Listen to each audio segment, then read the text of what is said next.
আমি রেড খুবই পছন্দ করি, কিন্তু ছোটবেলার আমার একটা স্টোরি আছে। আমি হারিয়ে গিয়েছিলাম রেড কাপড় পরে, যার কারণে আমার মা আমার কাপড় গায়ে থেকে খুলে ছিঁড়ে ফেলে জ্বালিয়ে দিয়েছিল। এরপর থেকে আমাকে রেড পরতে দিত না। এম্বা মেয়ে লাখে একটা পাওয়া যায়, মার এত বাধ্য মেয়ে যার জন্য আপা আর গায়ে জামা তোলে না।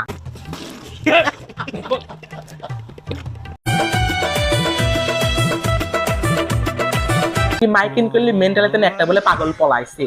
তো এই পাগল যে হেরে আছে সেটা তো আর কেউ জানে না। এই যে আমি কয়ে দিলাম তাড়াতাড়ি করে সেই পাগলে কিন্তু ধরে লি যান না, সে কিন্তু মারাত্মক ক্ষতি হয়ে যাবেনি।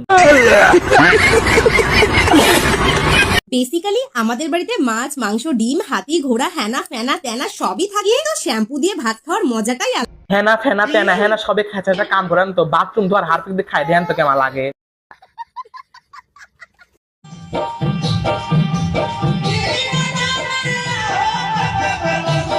মানে কি এইগুনি কি মানে ছেড়ে পাচ্ছিস নি ভালো কথা, তার জন্য যে এইসব করা শুরু করব তা মানে ভাবা যায় না। কালকে আমি বিস্কুট কিনে নিয়ে আসছি, দেখি বিস্কুট খেন নেই। এখন আমি তো আর জানিনি এই আপা আমার বিস্কুট গুলো রঙ করা শুরু করেছে।